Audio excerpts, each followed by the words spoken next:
Hello, എല്ലാവർക്കും സുഖമാണെന്ന് വിചാരിക്കുന്നു. എല്ലാവരും ഗ്രാറ്റിറ്റ്യൂഡും അഫർമേഷൻസൊക്കെ നല്ല രീതിയിൽ പ്രാക്ടീസ് ചെയ്ത് പോകുന്നു എന്ന് തന്നെ വിചാരിക്കുന്നു കേട്ടോ.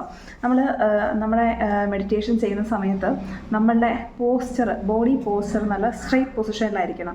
ഓക്കെ, അതാണ് നമ്മൾ ഒരു 5 മിനിറ്റാണ് ഇതിനു വേണ്ടി സ്പെൻഡ് ചെയ്യുന്നു എന്തുണ്ടെങ്കിലും ആ ഒരു 5 മിനിറ്റ് ആവണം അല്ലേ, അല്ലാതെ വെറുതെ ആയി പോകരുത്.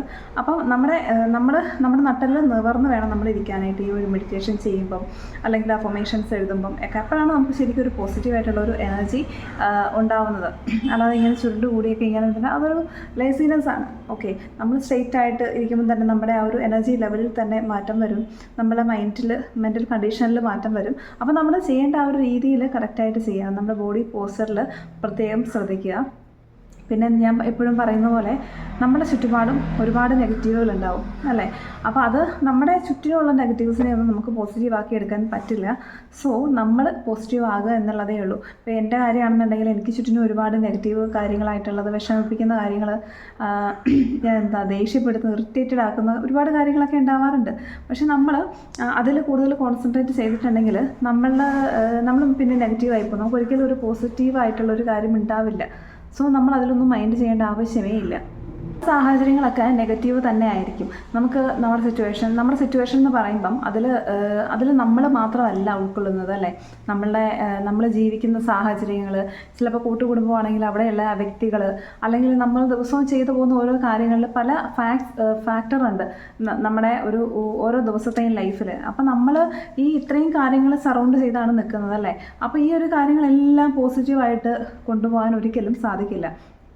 അപ്പോൾ ഇത്രയും നെഗറ്റീവായ കാര്യങ്ങളിലൂടെ നമ്മൾ പോസിറ്റീവായി പോവുക എന്നുള്ളതേ ഉള്ളൂ. I know it's very hard അല്ലേ. ഇത്രയും വർഷം നമ്മൾ കുറേ നെഗറ്റീവും കുറേ കാര്യങ്ങളൊക്കെ ഫേസ് ചെയ്തിട്ട് ഒറ്റയടിക്ക് പോസിറ്റീവ് ആണെന്ന് പറയുന്നത് എങ്ങനെയെന്ന് എല്ലാവരും ചിലപ്പോൾ ചിന്തിക്കുമായിരിക്കും. പക്ഷെ നമുക്ക് പറ്റും. നമ്മൾ ഒരു നിരന്തരമായിട്ട് കുറച്ച് ദിവസങ്ങളെങ്കിലും നമ്മുടെ മൈൻഡിനെ ഒരു പോസിറ്റീവ് കാര്യത്തിലേക്ക് കൊണ്ടുവരാനായിട്ട് നമ്മൾ ഹാർഡ്ലി ട്രൈ ചെയ്തിട്ടുണ്ടെങ്കിൽ നമ്മൾ കുറച്ച് സമയം സ്പെൻഡ് ചെയ്താൽ മതി. ഞാൻ പറഞ്ഞിട്ടുള്ള എക്സസൈസും കാര്യങ്ങളുമൊക്കെ കറക്റ്റായിട്ടൊന്ന് ഫോളോ ചെയ്തിട്ടുണ്ടെങ്കിൽ തന്നെ നമ്മൾക്ക് കുറേയൊക്കെ മാറ്റങ്ങൾ വരുത്താനായിട്ട് സാധിക്കും. നമ്മുടെ മെൻ്റൽ കണ്ടീഷനിൽ, നമ്മുടെ ഒരു ആറ്റിറ്റ്യൂഡിലൊക്കെ ഒരുപാട് ചേഞ്ചസ് വരും. നമ്മൾ ചിന്തിക്കുന്ന കാര്യങ്ങളിൽ എല്ലാം നമ്മൾ ഇത്ര നാളും നിങ്ങൾ ഒരു കാര്യം ചെയ്യുക. നിങ്ങൾ ഒരു പേപ്പർ എടുത്തിട്ട് ഒരു ലിസ്റ്റ് തയ്യാറാക്കുക. ആ ലിസ്റ്റിൽ നമ്മൾ ഇത്രയും നാളും അനുഭവിച്ച അല്ലെങ്കിൽ ഫേസ് ചെയ്തിട്ടുള്ള കുറേ കാര്യങ്ങൾ എഴുതുക. അതായത് നമ്മൾ ഇത്രയും നാളും ജീവിച്ചത്, നമ്മൾ ജനിച്ച് വളർന്നു വരുന്ന സമയത്ത് നമ്മുടെ പേരൻസ് അല്ലെങ്കിൽ നമ്മുടെ മെൻറ്റേഴ്സ് ആരെങ്കിലുമൊക്കെ നമുക്ക് പറഞ്ഞു തന്ന കുറേ കാര്യങ്ങളിലൂടെയാണ് നമ്മൾ സഞ്ചരിച്ചിട്ടുള്ളത് അല്ലേ, ശരിക്കും പറഞ്ഞിട്ടുണ്ട്. അപ്പോൾ അത് വെച്ചിട്ടുള്ള ആ ഒരു കാര്യങ്ങൾ ഉള്ളിൽ കിടന്ന് അത് മനസ്സിൽ കൊണ്ട് നടന്ന് അത് ഫീലിങ്സ് ആക്കി ആ കാര്യങ്ങൾ പ്രവർത്തിച്ച് അതിലുണ്ടായ ആക്ഷൻസാണ് നമ്മുടെ ഇത്രയും നാൾ നമ്മുടെ ലൈഫിലുണ്ടായത് അല്ലേ. നമ്മൾ ശരിക്കും ചെയ്യേണ്ടത് എന്താ, നമുക്കിപ്പോൾ ചിന്തിക്കാനുള്ള കഴിവുണ്ട്. നമുക്ക് ചിന്തിക്കാം. ഓരോ കാര്യങ്ങൾ വരുമ്പം എന്താണ് വേണ്ടത്, ഏതാണ് ശരി എന്നൊക്കെയുള്ള ചിന്തിക്കാനുള്ള കഴിവ് നമുക്കുണ്ട്. അപ്പോൾ അത് ചിന്തിച്ച് പിന്നെ നിങ്ങൾ വിചാരിക്കുക, നിങ്ങൾക്ക് കുറേ കാര്യങ്ങളൊക്കെ പലരും പറഞ്ഞു തന്നിട്ടുണ്ട് നമ്മുടെ ലൈഫിലേക്ക്.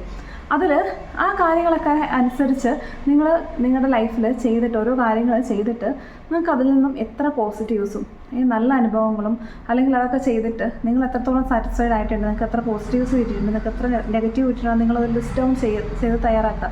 മറ്റുള്ളവർ അല്ലെങ്കിൽ എല്ലാവരും പറയുന്ന കാര്യങ്ങൾ കേട്ട് മൂവ് ഓൺ ചെയ്യുമ്പോഴാണോ, നമ്മളുടേതായിട്ടുള്ള ഓൺ തീരുമാനത്തിൽ നമ്മൾ എന്തെങ്കിലും ചെയ്യുമ്പോഴാണോ നമുക്കൊരു സാറ്റിസ്ഫാക്ഷൻ, സന്തോഷം ഉണ്ടാവുക എന്നുള്ളത്, പോസിറ്റിവിറ്റി ഉണ്ടാകുക എന്നുള്ളത് നമ്മൾ ചിന്തിച്ച് നോക്കുക. നമ്മൾ മറ്റുള്ളവർ തെളിക്കുന്ന വഴിയിൽ പോകുമ്പോഴല്ല, നമുക്ക് സ്വന്തമായിട്ട് നമ്മളെന്തെങ്കിലുമൊക്കെ തീരുമാനിച്ച് ചെയ്യുമ്പോഴാണ് നമുക്കൊരു ഹാപ്പിനെസ് ഉണ്ടാകുന്നത്. ശരിക്കും പറഞ്ഞാൽ അങ്ങനെയാണ് നമ്മുടെ ലൈഫ് കൊണ്ടുപോകുന്നത്. നമ്മൾ മറ്റുള്ളവർ പറയുന്നതനുസരിച്ച് കൊണ്ടുപോയിട്ടുണ്ടെങ്കിൽ അത് അവരുടെ ലൈഫാണല്ലേ, അവരുടെ തീരുമാനത്തിൽ പോകുന്നതാണ്. അങ്ങനെയല്ല നമ്മൾ ജീവിക്കുന്നത്. നമുക്ക് ദൈവം ബുദ്ധിയും അറിവും ഒക്കെ തന്നിട്ടുണ്ട്. അപ്പോൾ അത് വിനിയോഗിച്ച് ഓരോ കാര്യങ്ങൾ ചെയ്യുക എന്നുള്ളതാണ് ഏറ്റവും നല്ലത്. അങ്ങനെ ചിന്തിച്ച് ചെയ്താലേ നമുക്ക് എന്തെങ്കിലും ഡെവലപ്മെൻറ്റ് ഉണ്ടാവുള്ളൂ. അല്ലെങ്കിൽ നമ്മൾ ഡേ ബൈ ഡേ താഴോട്ട് പോകും. ചില പേരൻസിന് ചിലപ്പോൾ 50 എന്ന് പറയുന്നില്ല, ഒരു 60-70 വയസ്സൊക്കെ ഉണ്ടാവും. മക്കൾക്ക് ചിലപ്പോൾ 30-35 വയസ്സുണ്ടാവും. എന്നിരുന്നാൽ പോലും അവരുടെ തീരുമാനങ്ങൾ പറയാനോ അവരുടെ ആ ഒരു ടേസ്റ്റിനനുസരിച്ച് ജീവിക്കാനോ ഒന്നും സമ്മതിക്കത്തില്ല. നമ്മുടെ ചാനലിൽ തന്നെ കഴിഞ്ഞ ദിവസമൊക്കെ കുറേ മെസ്സേജുകൾ അങ്ങനെ വന്നിട്ടുണ്ടായിരുന്നു. ആ ആൾക്ക് എനിക്കെന്തോ 35-40 ഏജ് എന്തോ ആയി, ഇപ്പോഴും അച്ഛൻ ഭയങ്കരമായിട്ട് വിറപ്പിച്ചാണ് എന്നെ നിർത്തുന്നത്. എൻ്റെ ഒരു കാര്യം എനിക്ക് പുള്ളിയുടെ മുന്നിൽ തുറന്ന് പറയാൻ പോലും പേടിയാണ്. നേരത്തെയൊക്കെ ഉപദ്രവിച്ചിരുന്നു, ദേഷ്യം വന്നാൽ അടിക്കുമായിരുന്നു. അതായത് ഒരു മക്കളെയൊക്കെ തല്ലുന്നതിനൊക്കെ ഒരു പ്രായമുണ്ട് അല്ലേ. അപ്പം ഇപ്പോഴും അങ്ങനെ ഒരു പ്രായം കഴിഞ്ഞാൽ കുറച്ച് അച്ഛൻ്റെ അമ്മ എന്നുള്ള ഒരു രീതിയിൽ അത് മക്കൾക്ക് വിട്ടുകൊടുക്കണം. അവരുടെ തീരുമാനങ്ങളും അവരുടെ ഇഷ്ടങ്ങളും കാര്യങ്ങളൊക്കെ തുറന്നു പറയാനുള്ള ഒരു സ്വാതന്ത്ര്യം പേരൻസ് മക്കൾക്ക് കൊടുക്കണം അല്ലേ. അല്ലാതെ ഇങ്ങനെ പേടിപ്പിച്ച് നിർത്തിയിട്ട് അതല്ല പേരൻറ്റിങ്. മക്കൾക്ക് ആ ഒരു ഗ്രോത്ത് ഉണ്ടാവാനായിട്ട് പേരൻസ് സമ്മതിക്കണം. അല്ലാതെ ഇങ്ങനെ ഒരു തീരുമാനങ്ങളും പറയാൻ പറ്റാതെ അടച്ച കുപ്പിയിലാക്കി വെച്ചിട്ടുണ്ടെങ്കിൽ അത് പേടിയാണ്, ഒരിക്കലും അത് സ്നേഹമല്ല. പേടിയുള്ളിടത്ത്, ഭയങ്കരമായിട്ടുള്ള പേടിയുള്ളിടത്ത് ഒരിക്കലും സ്നേഹമുണ്ടാവില്ല. അതുകൊണ്ട് അങ്ങനെ കൊണ്ട് നടക്കേണ്ടതല്ല ഒരിക്കലും മക്കളെ. അവർക്ക് ഫ്രീഡം കൊടുക്കുക. അവർക്ക് എന്ത് കാര്യം ഉണ്ടെങ്കിലും അച്ഛനോടായിക്കോട്ടെ അമ്മയോടായിക്കോട്ടെ തുറന്നു പറയാനുള്ളൊരു ഫ്രീഡം അവിടെ പേരൻസ് കൊടുത്തിരിക്കണം. അവിടെ അതിൽ പറയുന്നത്, എനിക്ക് ആ പുള്ളിക്ക് എത്രയോ 40 35 എന്തോ വയസ്സായി, ഇപ്പോഴും പേരൻസിൻ്റെ മുന്നിൽ നിന്ന് പറയാനായിട്ട് പറ്റില്ല. ഉപദ്രവിക്കും, ദേഷ്യപ്പെടും, അങ്ങനെ ഇങ്ങനെ പറയുന്നൊക്കെയാണ് സംസാരിക്കുന്നത്. അപ്പോൾ അത് കേൾക്കുമ്പോൾ നമുക്ക് ഭയങ്കര എത്ര കൺജസ്റ്റഡ് ആയിരിക്കും അല്ലേ അവരുടെ ജീവിതം. അതുകൊണ്ട് തന്നെ ഒരു വിവാഹം പോലും കഴിക്കാൻ പറ്റാതെ ആയി എന്നുള്ളതാണ് അയാൾ അതിൽ പറയുന്നത്. എന്ത് കഷ്ടമാണല്ലേ ആ ഒരു വ്യക്തിയുടെ ലൈഫ് നോക്കിയേ. ഒരു പേരൻ്റ് ആണെന്ന് പറഞ്ഞിട്ട് മിക്ക പേരൻസിൻ്റെയും ഒരു വിചാരം എന്ന് പറയുന്നത് അവർ പേരൻ്റ് ആണ് എന്നുള്ള ഒറ്റ കാരണം കൊണ്ട് അവർ പറയുന്ന കാര്യങ്ങളൊക്കെ ശരി എന്നുള്ളതാണ്. അങ്ങനെയല്ല, എല്ലാവർക്കും അവരുടേതായിട്ടുള്ള ശരികളും തെറ്റുകളും എല്ലാം ഉണ്ട്. മക്കൾക്ക് അവരുടേതായിട്ടുള്ള ശരികളുണ്ടാവും അല്ലേ. എല്ലാവർക്കും അവരുടെ അപ്പോൾ എല്ലാവരെയും മനസ്സിലാക്കുക എന്നുള്ളതാണ്. മക്കളൊരു പ്രായം കഴിഞ്ഞിട്ടുണ്ടെങ്കിൽ എപ്പോഴായാലും മക്കളും ഒരു ഇൻഡിവിജ്വലാണ്. അവരെയും റെസ്പെക്റ്റ് ചെയ്യാൻ പഠിക്കുക. ഈ റെസ്പെക്റ്റ് എന്ന് പറയുന്നത് ഏജിന് മൂത്തവർക്ക് മാത്രമല്ല, എല്ലാവരെയും, ചെറിയ കുഞ്ഞിനെ പോലും നമ്മൾ ബഹുമാനിക്കാൻ പഠിക്കണം. എല്ലാവർക്കും അവരുടേതായിട്ടുള്ള ഒരു ബഹുമാനം കൊടുക്കാൻ പഠിക്കണം. അത് കൊടുത്താലേ തിരിച്ച് കിട്ടുള്ളൂ. അത് ഏത് ബന്ധത്തിലാണെന്നുണ്ടെങ്കിലും നമ്മൾ അങ്ങോട്ട് ബഹുമാനം കൊടുത്താൽ മാത്രമേ നമുക്ക് തിരിച്ച് കിട്ടുള്ളൂ. അത് പേരൻസ്, മക്കൾ, ടീച്ചേഴ്സ് അങ്ങനെയൊന്നുമില്ല. ടീച്ചേഴ്സ് ഇപ്പം കുഞ്ഞുങ്ങളോട് നല്ല സ്നേഹത്തിൽ പെരുമാറിയാൽ മാത്രമേ അവരെ കണ്ടാണ് കുട്ടികളത് പഠിക്കുന്നത് അല്ലേ. അപ്പോൾ അവർ വളരെ മോശമായിട്ട് കുഞ്ഞുങ്ങളോട് പെരുമാറിയിട്ടുണ്ടെങ്കിൽ കുഞ്ഞുങ്ങളുടെ ക്യാരക്ടറിനെ അത് ബാധിക്കും. സെയിം മെത്തേഡാണ് എല്ലായിടത്തും. പേരൻസ് എന്താണോ കാണിക്കുന്നത് അത് തന്നെയായിരിക്കും മക്കളും ഫോളോ ചെയ്യുന്നത്.